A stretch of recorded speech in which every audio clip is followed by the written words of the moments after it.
Ang mahal pala ito mga supo. Ano supo yan? Sa alat? Wala naman pong alat dito eh. Fish pan to, alaga. Ah, fish pan yan. O, yan mga guys. Walang may fish pan. alat dito neto yan. Oh. Pero may tanong ako sa iyo. Alam mo ba yung ano, yung tawag ito?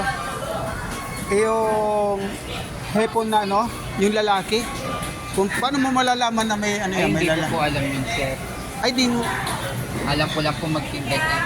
ay di mo alam. Kung yung halimbawa ngayon, yung mga ano, yung mga ganito anong tawag ito?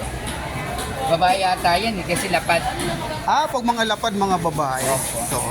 Pakita ko lang sa inyo ha, ito. Kasi yan sabi daw yung ano, paglapad daw babae. Pero yung ano, Parang pero parang lalaki siya eh. Kasi pahaba. wala naman pong pabilog ng hipon yan. Pero may mga ano din yan, may mga gate din yan sila. May mga? Mga ganon. Yung Wala. wala mga tuwid. Oo. Ano lang alimango meron? Bakit bumaluktot? Ayan po yung po. Eh di mo alam. Ayan. Magkano ito? 230. Kung naghahanap kayo ng pusit na pinaka... Pusit! Po, hindi Uy, shoot! pusit. Wag po yung ano. Kung naghahanap kayo ng hipon, ano, joke man lang yun eh. Kung naghahanap kayo ng hipon na hanapin napakamura, dito lang nyo makikita ito. Communal market. Kay Step. Ayan. Hanapin lang nyo si, ano, si... Step. Sino? Step. Si Step yun, hanapin niyo si Step. So ngayon, thank you Step ha, nabili lang kita ng ano, ng hipon.